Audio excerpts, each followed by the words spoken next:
Hey, you guys. So, interesting, right? So, I read a comment the other day, like 2 days ago, right? I read a comment, and as I was reading the comment, like so many thoughts were coming into my mind, so much so that I actually started writing them down. Like, oh, what this person is saying isn't true because of this, and what about this, and how about this, and all this stuff, whatever. And last night, actually, I said, okay, fine, or I prepared myself last night to respond to this comment. And I was going through my argument, the argument in my head. Why is it biblical? Why is it not biblical? How's it happening and stuff?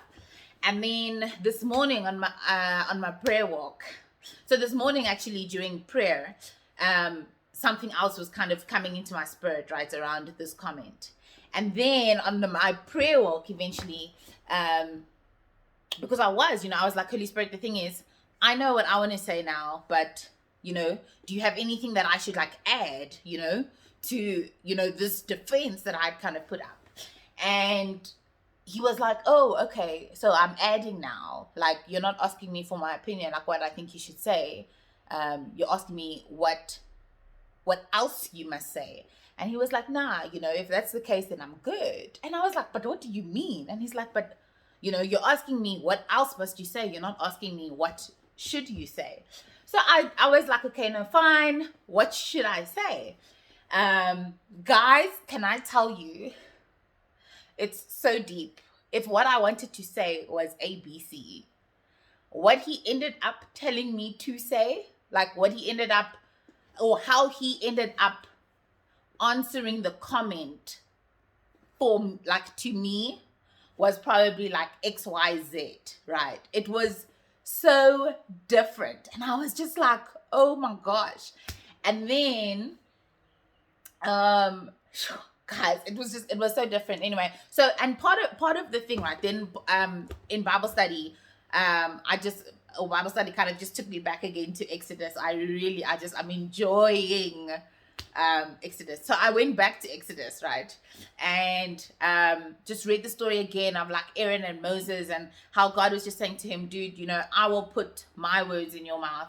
And again, obviously it happens a few times in the Bible, right? I think then in Matthew, is it in Matthew? I must actually check before I start lying to you, telling you things. So I know it's in the Bible, but I don't know where in the Bible, right? Which doesn't mean anything. It's either 7:21 or it's 21:7. I think it's 7:21 because 21 comes now to extra things. Oh no, not even. Okay, but anyway, so it's in the Bible. I will look, but in the Bible, in the New Testament, right? Then it also says, it won't be you who's speaking. I will put my words in your mouth. And then I think just about, the double-edged sword and how our words must align with God's words, and that's what gives our words power. I think about the armor of God and just like all of it. It kind of started coming to me, and I was like, you know what? This is actually legit how we live. Like, we form our opinion, we decide what we want to do, and then we're like, God, anything else, okay, I don't know about you, but me, I do that often, right? And then I'm like, God, what now? And there's two things that kind of stood out for me around this whole thing today. The first one was, I need to learn how to ask God for, it sounds funny, but his opinion, you know what I mean? And I think that's part of why this Bible is so important, because if I want to know what God's opinion is, it's here. You know what I mean? Like, this is it. This is God's opinion. So so the first one was, I need to be more conscious about asking God for his opinion about the things that I go through, the things that I say, like the things that I do just in daily life, right? And then the second thing, which is, just kind of like a, jab to the side there, is really that's part of the reason why, like, That's why we need to read the Bible. That's why as believers, we can't let this thing gather dust on our shelf. You know what I mean? Like I mean, if somebody slaps me, I'm just being honest. If somebody slaps me, I don't know that I'm going to turn the other cheek. But the first thing that will come to my mind will probably be to turn the other cheek, right? And that will be the first thing that comes to my mind because I know that it's written in the Bible. You know what I mean? If somebody tells me they've cheated on their partner or their spouse or whatever, like my moral compass is informed by this thing, you know, by this book. So I know that it's wrong and I will address it as such because I know, like, you know, I can address it just morally, kind of, you know, like without coming from a biblical, or I can actually address it from a biblical point of view. You know what I mean? I mean, can you imagine if someone comes to you and says, hey, I cheated on my partner or my spouse, and your response is to go into a deep dive of the adultery, yes. And your response is to go into the adultery of the God's people with God. You know what I mean? Like it's a different conversation. But I digress. Anyway, yeah. So the first thing is really I need to ask God his opinion more, and the second thing is because I'm asking God, it means I actually need to know this. Like it's motivation again on why I need to know the Bible, why I need to spend time in the Word, because even if it doesn't illuminate to me in the moment when I read it or as I read it, the thing is I want his word hidden in my heart so that I don't sin against him.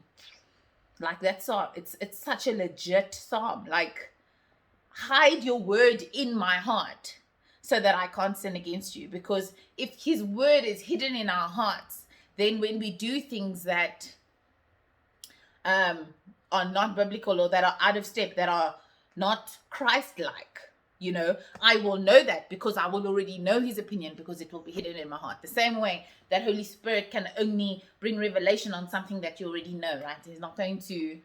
He can't illuminate something that you don't know. You first need to know it. Anyway, so yeah, I was heavily convicted today, and I thought I would share it. Like, I'm really, I think the surprise for me is just how different, like, the end result was from what I wanted to say originally. You know what I mean? Like, it was really different,